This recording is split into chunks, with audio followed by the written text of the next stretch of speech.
ton avis, c'est qui ça? Alors moi je sais, parce que je me suis renseigné un peu, mais c'est pas évident, tout le monde ne le sait pas.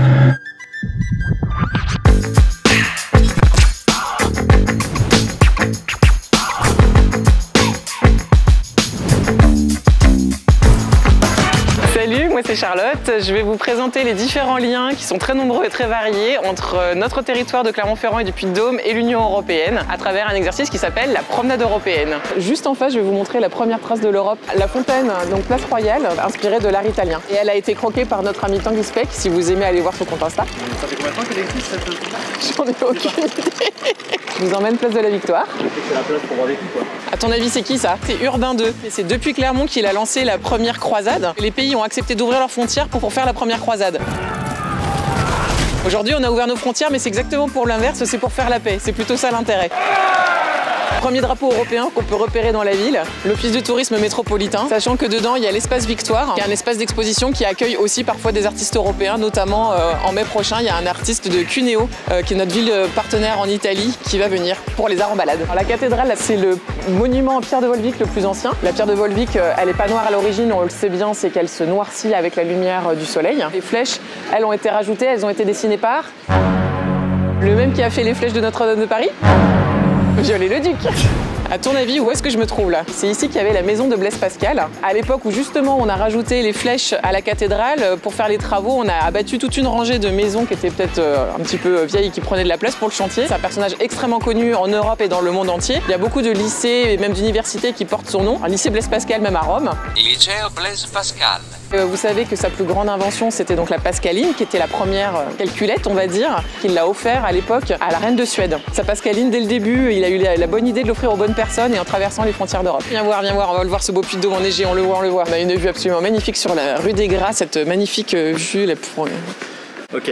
Et typiquement le panoramique, gros développement à la fois touristique mais surtout écologique parce que ça évite que toutes les voitures montent au sommet comme c'était le cas avant. Et il y a beaucoup de gens qui savent pas qu'on est en train de marcher sur un volcan. Et ça a été le premier geste politique du maire, ça a été de dire j'appose le drapeau européen sur le fronton de la mairie.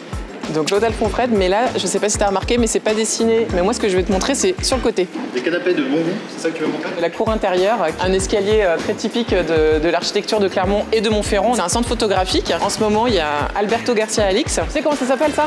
Comme fontaine? Oui, c'est une fontaine, bien. La fontaine Wallace. C'est des fontaines qu'on retrouve un petit peu partout en Europe. La légende dit que c'est un certain monsieur Wallace, qui était un Anglais qui un jour, de passage à Paris, avait très soif, avait demandé, il n'avait pas d'argent sur lui ce jour-là. Il a demandé juste à avoir un verre d'eau au cafetier parisien qui lui a dit non. Et il a dit je reviendrai, je mettrai de l'eau potable à disposition de tous gratuitement. Et c'est ce qu'il a fait. Et donc dans plein de villes d'Europe, on voit des fontaines Wallace. Très souvent, elles sont plutôt vert foncé. Il y a un petit verre qui n'est pas barré. À Clermont-Ferrand, les fontaines sont marquées comme ça. Si le verre est barré, tu bois pas. Si le verre est pas barré, tu peux boire. Et l'intérêt, c'est que même si tu sais pas lire ou que tu sais pas lire le français, tu comprends. Et donc là, tu vois, il y a un verre, il est barré. Là, tu bois pas. Je vais te présenter Héloïse qui va pouvoir te parler de ce proto-habitat et de la candidature de façon plus générale. Waouh! Ça, c'est du pins. Non, ça c'est du badge. Je suis la secrétaire générale de l'association Clermont-Ferrand Massif Central 2028. Ça s'appelle un proto-habitat. Quelles sont les nouvelles façons d'habiter le monde quelque part? Nouvelles façons de construire aussi. C'est un objet qui est fait 100% en bois. Ça peut être un habitat principal, mais ça peut être aussi un habitat secondaire. Si jamais tu as envie de mettre ta mamie dans ton jardin, c'est aussi une possibilité. Voilà. Il y a tellement de sujets dans un projet capitale européenne de la culture. Il y a aussi la gastronomie, bien sûr l'art, évidemment, puisque c'est aussi le cœur du projet capitale européenne de la culture. Les secteurs de l'éducation, le secteur du social, puisque la culture au sens large, elle irrigue l'ensemble finalement de la vie des gens. Et moi, je vais pas t'emmener à l'intérieur de la basilique, il y a un belvédère pour en profiter un peu mieux. Le belvédère. Tu savais pas ça, hein? Si c'est fermé, je suis pas... Non.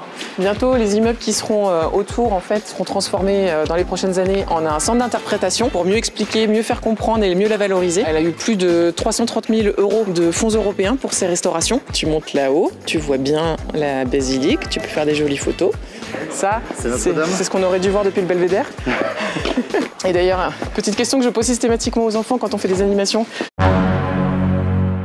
Qu'est-ce que ça veut dire les 12 étoiles de l'Europe? Tout le monde dit c'est les 12 pays parce qu'à l'époque il y avait 12. C'est vrai qu'à l'époque où le drapeau a été adopté, on était 12. C'était l'Europe des 12. Et en fait 12 c'est un peu ce qu'on appelle le nombre d'or. Un nombre qu'on retrouve comme les 12 divisions du cadran, les 12 mois de l'année. Les 12 coups de midi. Eh ouais, il y a une devise européenne. Unie dans la diversité. Un hymne européen bien évidemment. C'est l'Ode à la joie de Beethoven, donc la 9e symphonie de Beethoven.